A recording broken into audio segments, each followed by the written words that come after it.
So this is a video I never really anticipated making because I never really thought that I would sell like my game collection, or at least a vast majority of it, because I've been doing this stuff for a very long time. I don't think people sort of understand, you know, how this whole retro game market and scene sort of like came about, you know, because initially, you know, when I was in my late teens, early 20s, in the early 2000s, you could go anywhere and find old video games, pawn shops, you know, bookstores and stuff like that. And they would have totes and racks of old video games for $5 to $10. So it was never about like the monetary stuff with that. It was never about, you know, oh, I need to catch them slipping or something like that. It was just about, oh, I remember this game, or oh, I remember seeing this game, or oh, what's this game? I've always, you know, this looks interesting, I want to play it. And, you know, that was what the hobby was. Of course, things move on as nostalgia kicks in for people. You know, people start to realize that there's potentially money involved in stuff like this, because as these retro game stores are shutting down, and as more and more people are starting to show an interest in it, and less people are starting to get rid of their old gaming stuff, whether they knew they had it or they didn't, you know, that's where the money got involved. And I wouldn't say, you know, it ruined things. I would say it made things more competitive. I would say it made things, you know, it made it more of a hunt. It wasn't necessarily about, you know, finding the old game that you've always wanted or something from your childhood. It more became about, you know, oh, I want to find a game that's worth $100 for $10, and then, you know, I got a good deal, you know, and then down the road, if I want to sell it, I'm making, you know, 10 times my money. And once again, I don't think that necessarily ruined things, but obviously the hobby in 2023 is vastly different from 2003. And I have been around this for, you know, 20 years now.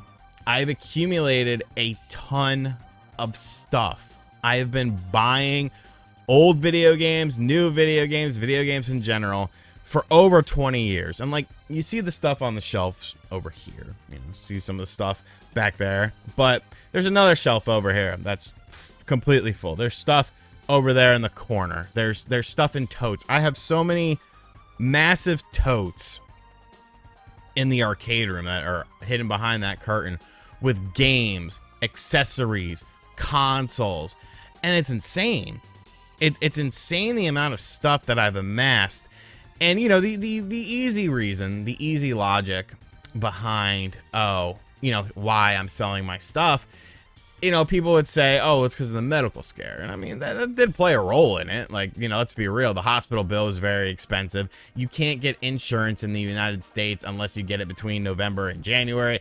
I, of course, wasn't interested in insurance or anything like that during that time frame. So I can't get insurance until November, which isn't really for 2024. So this whole year, I have to pay for doctor bills and medicines and tests and stuff like that. And I'm seeing several different doctors and stuff, but you know, like that is a burden, but it's manageable. You know, it's manageable. They put me on, you know, payment plans for this, that, and the other. Like, it's fine. I have a very generous friend who also helped me out a bit. Like, it's fine. Like, I'm not worried about that. I wouldn't say it's about the medical bills. I wouldn't say it's about, you know, the car that I'm fixing up, you know, that I bought kind of at a very, you know, incorrect time, probably in retrospect, you know, because obviously I have all these medical bills, but that's fine too. You know, that's already pretty much handled. So I always thought that I would get out of the hobby if something catastrophic happened to me, you know, if I needed a lot of money and stuff. But I feel like I don't really need that. Like, the reason I'm getting out is because A, like, it's just too much stuff, and B, it's stuff that I don't have feelings for. You know, it's like I look at some of these games on the shelves and I'm like, I don't have any attachment to this. You know, why do I have a copy of 10 Yard Fight and 720 and Abadox on the NES? Those are some games I just looked at. Like, why do I have those games? I have no interest in playing those games. I have no emotional attachment to those games.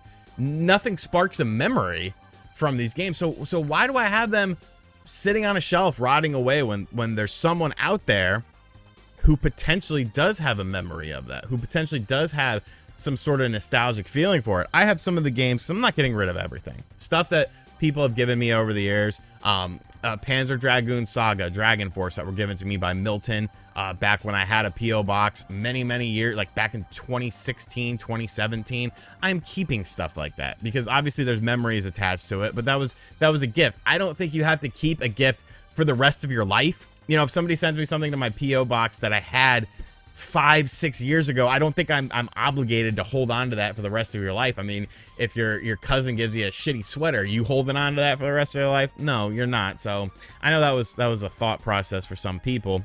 And, you know, stuff like that, I'm definitely keeping, but it's more about keeping the stuff that when I look at it, I have a feeling. You know, I have a small stack of games here. I'll just briefly go through it. Greatest Heavyweights on the Sega Genesis.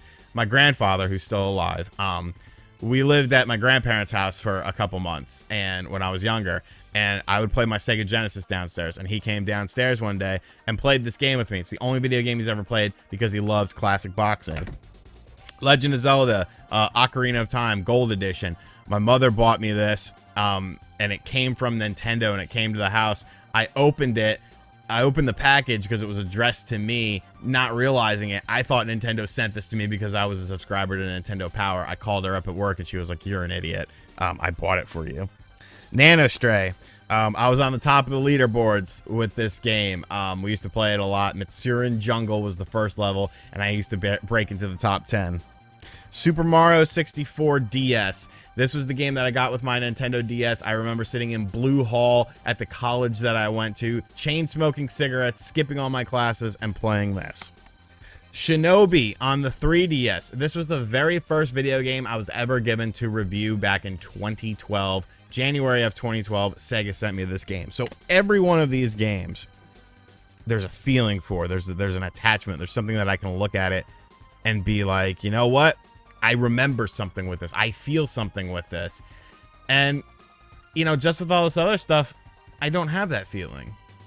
You know, and I feel like just it sitting here sort of rotting away for my own selfish reasons. Like, what's the point? You know what I'm going to do? I'm going to buy one of those $500 little mini PC emulation devices, and I'll have every single video game up until, you know, the GameCube era that I can easily play at any point in time on this device. And so if I ever, you know, want to play these games, and I do want to play these games, I'll have an easy way to do it. But just having these games sitting on my shelf, it's like, why? You know, why? And I think it's just time to move on, man. I think it's time to move on. It's not something that's being done out of necessity. I'm actually very much at peace with this. A lot of people feel like that I'm not at peace with this, and this is some sort of, you know, they're asking like, what's wrong? What's going on? It's like, bro, this feels good to me. You know, this feels therapeutic to me because it's a huge chapter of my life that I'm just, you know, I'm not really doing anymore. I'm not doing the game hunting, the game collecting and stuff like that. I've spent 20 years doing it. And at some point in time, you gotta, you know, take a bow. The night is over. A little Madonna and Babyface there. But yeah, so that's what's going on. I'm talking with a couple stores and greedy resellers and stuff like that. I'm still itemizing stuff. I'm surprised at how much a lot of this stuff is worth. You know, Sega Genesis stuff has gone up so much. I just finished up categorizing price charting wise Sega Saturn up to Sega Saturn, all Nintendo stuff that's on the shelves, Sega Saturn, not including stuff, handheld stuff that's in totes, and the amount of money is staggering. Absolutely staggering. How much just the stuff I can see is worth, and I haven't even dug into the other stuff. I haven't even done consoles like Panasonic Qs and stuff like that. So, you know, I'm gonna make a good chunk of money, but hopefully somebody, you know, buys this from the person I sell it to, and they get that little feeling of nostalgia. They get something inside of them, and or they just buy it to play a game or to resell it. Like, who am I to judge? It's just for me personally. It's time to move on. And I am 100% happy with the situation.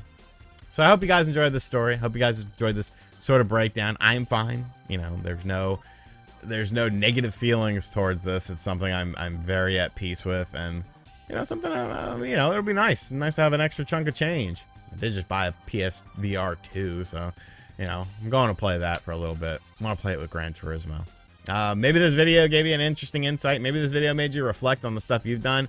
Maybe you want to start collecting. Maybe you don't want to start collecting. If you are a video game store, feel free to contact me. Send me a DM on Twitter. Only if you got big boy money, because I mean, I'm only looking for like 50-ish% of price charting, and we're like at a Honda price right now. So yeah, you know, big boy money. Feel free to hit me up. We'll figure out something. And as always, thank you guys for watching this video. If you are new, make sure you hit that subscribe button, like, comment, and share. I know I just rambled a lot in this video. I'm not even going to edit this video. I'm just going to put a sound music behind it and put it up. But I hope you enjoyed my logic and reasoning. And as always, I'll catch you guys on the next video. Later.